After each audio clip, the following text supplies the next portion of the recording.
8वीं में आप सभी का स्वागत है बच्चों। आज हम यहाँ पर पढ़ रहे हैं भारत की खोज इस पाठ्य पुस्तक से दूसरा अध्याय तलाश। और इस दूसरा अध्याय तलाश का 3rd चैप्टर है भारत की तलाश। तो बच्चों, इस भारत की तलाश में पंडित नेहरू जी क्या कहना चाहते हैं, तो वो यहाँ पर भारत की तलाश करने के लिए निकले हैं। और जो भी उन्होंने देखा कि उनको मतलब भारत के बारे में उन्होंने जो भी देखा, लेकिन उनको समझ में नहीं आया कि भारत वास्तव में है क्या। हाँ, तो इस अध्याय चैप्टर के माध्यम से, इस पाठ के माध्यम से हम समझते हैं कि पंडित नेहरू जी ने भारत को वास्तविक रूप में किस प्रकार से समझ लिया है। पुस्तकों, प्राचीन स्मारकों और विगत सांस्कृतिक उपलब्धियों ने मुझ में एक हद तक भारत की समझ तो पैदा की, लेकिन मुझे उनसे संतोष नहीं हुआ, न ही मुझे वह उत्तर मिला जिसकी मैं तलाश कर रहा था।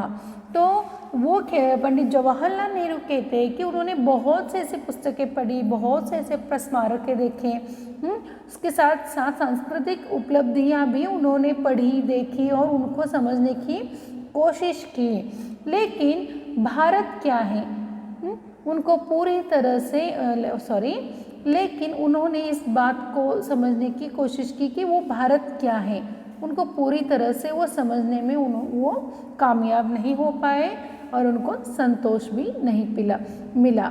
उनको उस बात का उत्तर भी नहीं मिल पा रहा था कि जिस भारत की वो तलाश करने के लिए निकले थे वो वास्तव में क्या है, जो भारत है वो क्या है।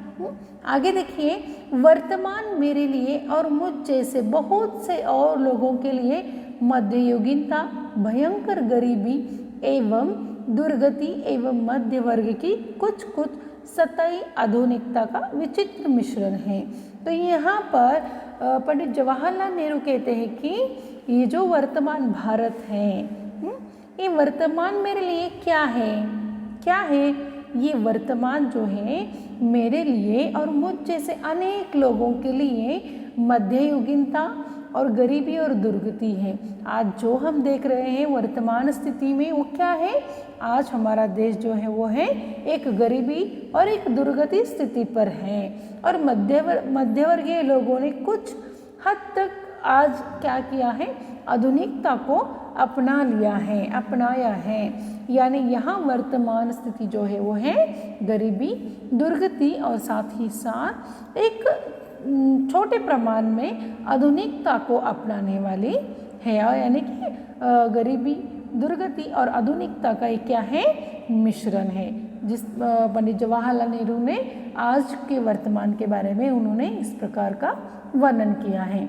आगे देखिए, मैं अपने वर्ग और अपनी किस्म के लोगों का प्रशंसक नहीं था, फिर भी भारतीय संघर्ष में नेतृत्व के लिए मैं निश्चित रूप से मध्य वर्ग की ओर देखता था।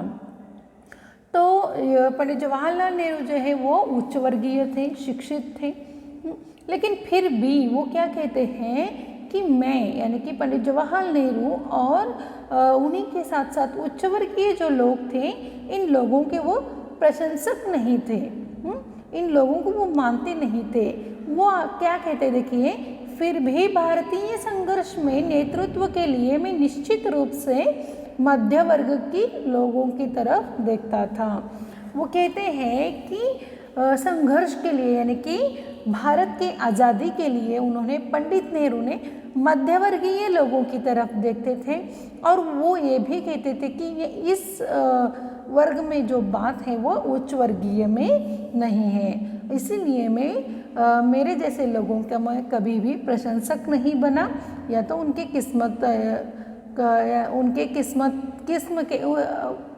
किस्मत को या हमारे जैसे लोगों का मैं कभी भी प्रशंसक नहीं बन पाया। आगे, यह मध्य वर्ग स्वयं को बंदी और सीमाओं में जकड़ा हुआ महसूस करता था और खुद तरक्की और विकास करना चाहता था। अंग्रेजी शासन के ढांचे के भीतर ऐसा न कर पाने के कारण उसके भीतर विद्रोह की चेतना पनपी। तो आगे कहते हैं कि यह जो मध्यम वर्ग है के लोग हैं जो वो क्या है वो आगे बढ़ना चाहते थे, लेकिन जो अंग्रेज थे वो उनको आगे बढ़ना नहीं देना चाहते थे। उन्होंने अंग्रेज़ों के खिलाफ बढ़कर तरक्की करनी चाहिए, लेकिन अंग्रेजी शासन को भी उन्होंने ख़त्म करना चाहा। लेकिन जो अंग्रेजी शासन का एक ढांचा था, ढांचा यानी कि सूत्र मन बोल सकते हैं हम उसको, उस सूत्र को पहचानने में वो मतलब पीछे पड़ गए। अंग्रेजी शासन के ढांचे के भीतर ऐसा न कर पाने के कारण उनके भीतर एक विद्रोह की चेतना पनपी। तो मध्यम वर्ग के लोगों के मन में जो लालसा थी कि अंग्रेज़ों के होते हुए वो पूरा नहीं कर पा रहे थे, उनके मन में एक विद्रोह की चेतना जगी, लेकिन फिर भी वो अंग्रेज़ों के ढांचे में नहीं आ रहे थे, क्योंकि वो अंग्रेज़ों की नीति सीख नहीं पा रहे थे। उनकी अलग से ही नीति थी और अंग्रेज़ों को वो हटाना भी चाहते थे। और इसलिए वो क्या कर रहे थे, मतलब अंग्रेज़ों की जो एक ढांचा था, एक सूत्र था, एक नीति थी, उसको वो समझ नहीं पाए। और इसी वजह से मध्यम वर्ग जो था वो उनके मन में एक विद्रोह की चेतना बढ़ गई। लेकिन यह चेतना उस ढांचे के खिलाफ नहीं जाती थी जिसने हमें रौंद लिया था। ये उस ढांचे के बनाए रखना चाहते थे और अंग्रेज़ों को हटाकर संचालन भी करना चाहते थे। तो यहाँ पर लेखक यानी कि पंडित जवाहरलाल नेहरू क्या कहते कि जो मध्यम वर्गीय लोग हैं वो उन्होंने जो ढांचा बनाया था उस ढांचे के खिलाफ भी वो नहीं जा रहे थे, क्योंकि अंग्रेज़ों ने उनको अपने अंडर कर लिया था।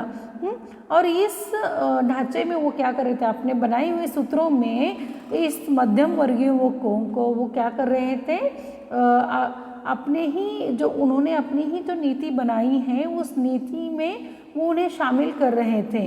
यानी कि अंग्रेज़ों ने उन्हें रौंद लिया था और उसी ढांचे में उनको मतलब उसी सूत्र में वो उन लोगों को बांधना चाहते थे। और अंग्रेज़ों को ये जो लोग हैं मध्यम वर्गीय लोग जो हैं वो क्या कर रहे थे, इस ढांचे को वो क्या कर रहे थे, अपना रहे थे। यानी कि अंग्रेज़ों को जो सूत्र था वो सीखने की कोशिश कर रहे थे और अंग्रेज़ों को हटाकर अपना खुद का संचालन वो करना चाहते थे। मध्यम वर्गीय जो लोग थे वो अंग्रेज़ों के होते हुए भी क्या कर रहे थे, कुछ सीख नहीं पा रहे थे और उनकी जो नीति वो सीखना चाहते थे और उन्हीं की नीति सीख कर वो उन्हीं को हटाकर वो खुद संचालन करना चाहते थे। ये मध्यम वर्ग के लोग इस हद तक इस ढांचे में पैदाइश थे कि उसे चुनौती देना या उसे उखाड़ फेंकने का प्रयास करना इनके बस की बात नहीं थी। ये जो मध्यम वर्ग के लोग थे इन्होंने बहुत ऐसे प्रयास किए कि अंग्रेज़ों को हम मिटा सकते हैं, अंग्रेज़ों के बारे में हम अंग्रेज़ों के खिलाफ हम आंदोलन कर सकते हैं, लेकिन अंग्रेज़ जो लोग थे उन्होंने ऐसा सूत्र निर्माण किया ताकि ये जो लोग मध्यम वर्गीय लोग जो हैं वो आगे ना बढ़ सकें। और अंग्रेज़ों की इस चुनौती को भी ये लोग कुछ भी नहीं कर सकते थे, ना ही उसको उखाड़ फेंक सकते थे, ना ही उन लोगों में ऐसी हिम्मत भी थी। मतलब एक प्रकार से अंग्रेज़ों ने हमारे भारत के मध्यम वर्गीय लोगों को कुचल दिया था। समझ में आया बच्चों? आगे देखिए, नई ताकतों ने सिर उठाया और हमें ग्रामीण जनता की ओर ले गई। तो यहाँ पर लेखक कहते हैं कि नई ताकतें यानी कि नए लोग जो हैं जो कि अंग्रेज़ों के सामना कर सकते थे, ऐसे लोग सामने आए, ऐसी ताकतें सामने आई और सारे नेता लोग क्या करें, ग्रामीण भाग की ओर बढ़ने लगे। और पहली बार एक नया और दूसरे ढंग का भारत उन युवा बुद्धिजीवों के सामने आया जो इसके अस्तित्व को लगभग भूल ही गए थे। देखिए यहाँ पर जो लेखक है जो पंडित जवाहरलाल नेहरू जो क्या कहते हैं कि पहली बार बुद्धिजीवी जो लोग थे यानी कि शहर में रहने वाले शिक्षित जो लोग थे उन लोगों ने पहली बार ग्रामीण जीवन की तरफ बढ़ गए। वो कहते हैं कि हम जब ग्रामीण जनता से मिले तब हमें पता चला कि वास्तव में भारत क्या है। तो लेखक यहाँ पर क्या कह रहे हैं कि बुद्धिजीवी यानी कि शिक्षित लोग जो हैं इन्होंने भारत के ग्रामीण भाग को लगभग भुला ही दिया था। तो वो जो मतलब हम शिक्षित हैं, हम शहरी हैं, ऐसे मानने वाले लोग ग्रामीण भाग को अहमियत नहीं देते थे। यानी कि कुछ हद तक उन्होंने ग्रामीण भाग को भुला ही दिया था, या उसे बहुत, या वो कहते कि वो अहमियत ही, उन लोगों को अहमियत ही नहीं देते थे। यह दृश्य बेचैन कर देने वाला था, इसीलिए कि उसने हमारे कुछ मूल्यों और निष्कर्षों में संदेह उत्पन्न कर दिया था। जब वो क्या कहते हैं कि जब उन्होंने ग्रामीण भारत को देखा तो उनके मन में संदेह उत्पन्न हुआ, क्योंकि ग्रामीण भारत जो है वो बेचैन करने वाला था। क्योंकि वो कहते हैं कि जैसा हमने सोचा था वैसा यह नहीं है। जैसा हमने सोचा था कि जिस प्रकार से शहर में रहने वाले लोग हैं उसी प्रकार जो ग्रामीण भाग है वहीं पर भी लोग ऐसे ही रहते होंगे, लेकिन उनके कुछ मूल्यों और निष्कर्षों को के ऊपर उनको संदेह होने लगा। जब हमने वास्तव में ग्रामीण भारत को देखा तो हमको पता चला कि वास्तव में भारत है क्या, वहाँ के लोग कैसे जीवन बिता रहे हैं। तो यहाँ पर देखिए क्या उनके मन में संदेह निर्माण हुआ। तब हमने भारत के वास्तविक रूप की तलाश शुरू की और इससे हमारे भीतर इसकी समझ और द्वंद्व दोनों पैदा हुए। तो लेखक क्या कहने की कोशिश कर रहे हैं यहाँ पर, जब इन्होंने ग्रामीण भाग को देखा तो इनको पता चला कि वास्तविक रूप में भारत क्या है, वहाँ के लोग कैसे जीवन बताते हैं। तो वो कहते कि इन लोगों को देखने के बाद हमारे मन में इनको देखने के बाद हमने कुछ इनको समझा और इनके प्रति हमारे मन में कुछ द्वंद्व भी निर्माण हुआ। तो आगे की देखिए यहाँ पर, कुछ लोग इस ग्रामीण समुदाय से पहले परिचित थे, इसीलिए उन्हें कोई नया उत्तेजक अनुभव नहीं हुआ। पंडित जवाहरलाल नेहरू कहते हैं कि कुछ लोग ऐसे थे, मेरे साथ आने वाले कुछ लोग ऐसे थे कि जिन्होंने ग्रामीण भागों के लोगों को देखा था, उनको समझा था और ग्रामीण भाग में जाने के बाद भी उनको ऐसे कुछ उत्तेजक अनुभव भी नहीं हुए हैं। पर मेरे लिए यह अर्थों में नई तलाश के लिए यात्रा थी। पर पंडित जवाहरलाल नेहरू जी के लिए ये क्या थी, एक नई यात्रा थी। वो कहते हैं कि मतलब ये जो यात्रा है वो मेरे लिए बहुत ही नई थी। गोया कि मुझे बराबर अपने लोगों के असफलताओं, कमजोरियों और दर्द भरा एहसास रहता, पर भारत की ग्रामीण जनता में कुछ ऐसा था जिसे परिभाषित करना कठिन है, पर उसने मुझे बराबर आकर्षित किया। उनमें कुछ ऐसी बात थी जो मध्य वर्ग में अनुपस्थित थी। सबसे पहले जो पंडित जवाहरलाल नेहरू कहते हैं कि मैं मध्य वर्गीय की तरफ आकर्षित होता था, लेकिन उसके बाद जब वो ग्रामीण जनता को देखते हैं तो उन्हें ग्रामीण जनता को देखकर उनमें कुछ असफलताएं नज़र आती हैं या कमज़ोरियां नज़र आती हैं, लेकिन उन लोगों में ऐसी भी कुछ बात थी जो कि ये बात शहरी मध्य वर्गीय लोगों में नहीं थी। जो ग्रामीण भाग के लोग थे उनमें हमारा आज का भारत बसता है।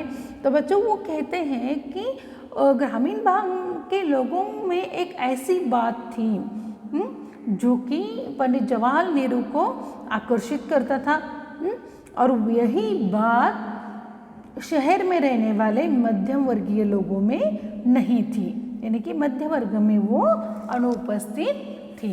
तो बच्चों हम देख सकते हैं कि यहाँ पर पंडित जवाहरलाल नेहरू जो कहते हैं कि जो भारत है, असली भारत जो है वो क्या है, ग्रामीण भाग में बसा है और उसी के ऊपर आज हमारा भारत यानी कि हमारे किसानों के ऊपर आज हमारा भारत आगे बढ़ रहा है। तो आगे देखिए, मैं आम जनता की अवधारणा को काल्पनिक नहीं बनाना चाहता।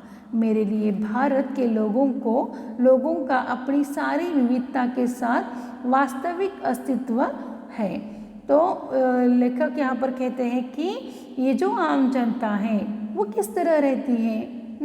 ये जो आम जनता है, ग्रामीण भाग में रहने वाली ये जो आम जनता है वो किस तरह रहती है, और वो उनकी जो रहने का ढंग है वो काल्पनिक नहीं है। इनके रहने के लिए ये किस प्रकार रहते हैं ये काल्पनिक नहीं है, ये क्या है, मेरे सामने एक हकीकत का रूप है। इनकी अवधारणा को मैं काल्पनिक नहीं बनाना चाहता, यानी कि वो किस प्रकार रहते हैं इसको मैं कल्पना का रूप नहीं देना चाहता। ये क्या है, ये मेरे लिए एक हकीकत है। उनके लिए भारत की जो विविधता है वही भारत की वास्तविक अस्तित्व है। क्या कहते हैं, मेरे लिए भारत के लोगों का अपनी सारी विविधता के साथ वास्तविक अस्तित्व है। लेखक कहते हैं कि ये जो आम जनता है वो काल्पनिक नहीं है, उनका वो हकीकत में है, और इन्हीं के वो मतलब भारत जो है विविधता में एकता है ना। तो इसी विविधता को वो क्या कहते हैं, भारत का अस्तित्व कह रहे हैं। यानी भारत में विविधता है, यानी अलग अलग जाति अलग अलग धर्म के लोग यहाँ रहते हैं और यही भारत का अस्तित्व है। समझ में आए बच्चों। उनकी विशाल संख्या के बावजूद मैं उनके बारे में अनिश्चयी समुदायों को नहीं, व्यक्तियों के रूप में सोचने की कोशिश करता हूँ। चूँकि मैंने उनसे बहुत अपेक्षाएं रखी थी, शायद इसीलिए मुझे चूँकि मैंने उनसे बहुत अपेक्षाएं नहीं रखी, शायद इसीलिए मुझे निराशा भी नहीं हुई। मैंने जितनी उम्मीद रखी थी उससे कहीं अधिक पाया। तो आगे वो कहते हैं कि विशाल जनसमुदाय जो है, भारत का जो विशाल जनसमुदाय है उनमें रहने वाले उस विशाल जनसमुदाय के बारे में मैं वो सोचता नहीं, उनमें रहने वाले हर एक व्यक्ति को मैं समझने की कोशिश कर रहा हूँ, और उन लोगों से मैं अपेक्षा भी नहीं करता, क्योंकि ग्रामीण भाग के लोग हर काम में पीछे थे और पंडित नेहरू जी उनसे अपेक्षा नहीं रखते। वो कहते हैं कि मैं उनसे अपेक्षा नहीं रखा, क्योंकि बच्चों क्या होता है, हम जिन लोगों से अपेक्षाएं रखते हैं, जिन लोगों से उम्मीद रखे बैठते हैं, तो अगर वो हमें निराश कर देते हैं तो हमें बहुत बुरा लगता है। तो पंडित नेहरू भी यही कहते हैं कि मैं उन लोगों से अपेक्षाएं नहीं रखा, उनसे अपेक्षाएं नहीं रखी, उनसे उम्मीद नहीं रखी। लेकिन जितनी मैंने उम्मीद की थी, मतलब खुद का उन्होंने जितना सोचा था उससे कई अधिक गुना उन्होंने ग्रामीण भाग में पाया था। वो कहते हैं कि जितनी मैंने उम्मीद की थी उससे कई अधिक पाते हैं। बच्चों कभी कभी देखो, कभी आप अभ्यास स्टडी करते हो तो क्या होता है कि आपकी जो मम्मी होती है, अगर वो ज़्यादा उम्मीद रखी बैठती है तो अगर आप नहीं कर पाते तो मम्मी को बुरा लगता है। लेकिन आपकी मम्मी ने जितनी उम्मीद की थी, आपको पढ़ना नहीं आता, लेकिन आपने पढ़कर दिखाया तो वो बहुत खुश होती है ना। इसी प्रकार पंडित जवाहरलाल नेहरू जो है वो ग्रामीण भाग को देखकर उन्होंने मतलब उनकी असफलता, उनकी कमजोरियों को वो जानते हैं, और उनसे वो उम्मीद नहीं रखते कि ये हमें मदद कर पाएंगे। भारत की आज़ादी के लिए ये जो ग्रामीण भाग है ये हमें मदद कर पाएगा,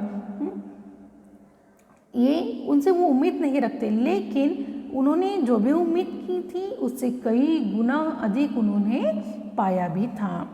मुझे सूझा कि इसका कारण और इसके साथ ही उनमें जो एक प्रकार की दृढ़ता और अंतःशक्ति है, उसका कारण भारत की प्राचीन सांस्कृतिक परंपरा है जिसे उन्हें कुछ अंशों में अब भी बचाए रखा है। तो उन्हें लगता है कि गांव के लोगों में जो दृढ़ता है, जो अंतःशक्ति है, अंतःशक्ति यानी कि उनके हृदय में बसने वाली शक्ति, उनके अंदर की शक्ति है, उसका कारण क्या है? भारत की प्राचीन सांस्कृतिक परंपरा। तो इस सांस्कृतिक परंपरा के वजह से ही कुछ अंशों तक इस सांस्कृतिक परंपरा को ही उन्होंने आज भी कुछ अंशों तक बचाए रखा है। समझ में आया? तो ग्रामीण भाग के लोगों में क्या दृढ़ता और अंतःशक्ति थी, उनके अंदर क्या शक्ति थी? वो शक्ति है सांस्कृतिक परंपरा, जो कि आज भी उन्होंने बचाए रखा है। पिछले 200 वर्षों में उन्होंने जो अत्याचार झेला है, बहुत कुछ तो उसी कारण समाप्त हो गया, फिर भी कुछ तो ऐसा बच रहा है जो सार्थक है, और उसके साथ कुछ ऐसा है जो निरर्थक और अनिष्टकर है। तो पिछले 200 वर्षों से भारत ने अत्याचार सहा। तो बच्चों, इस अत्याचार को सहते सहते उन्होंने बहुत कुछ अपना ऐसा बहुत कुछ खो भी दिया, यानी कि भारत में जो भी था वो बहुत समाप्त भी हो चुका था, और उसके साथ साथ जो बचा था वो सार्थक था लोगों के लिए। वो जो सत्य था, जो भी बचा था वो उनके लिए सत्य था।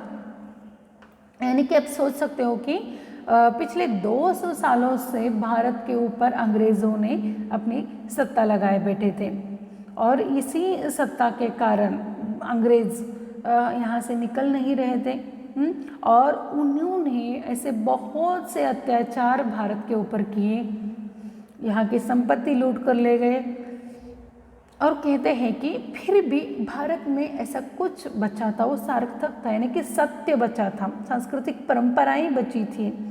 लेकिन इसके बावजूद भी कुछ ऐसा था जो निरर्थक और अनिष्टकर था, लेकिन इसके भारत के लिए वो अच्छा नहीं था, अनिष्टकारी था। ऐसा भी कुछ बचा भी था, यानी कि जो लोगों की दुष्ट भावनाएं होती हैं, ऐसी भी कुछ बातें जो थी वो आज भी भारत में बची हुई हैं।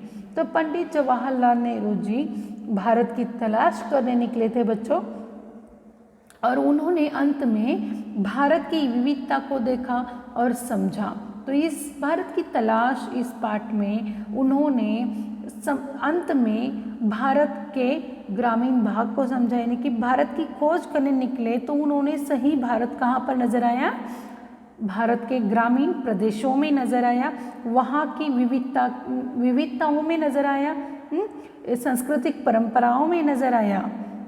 तो बच्चों, ये पाठ यहीं पर समाप्त होता है। आशा करती हूँ कि आपको ये पाठ समझ में आया होगा। अगले भाग में हम जानेंगे भारत माता के बारे में। तब तक के लिए धन्यवाद।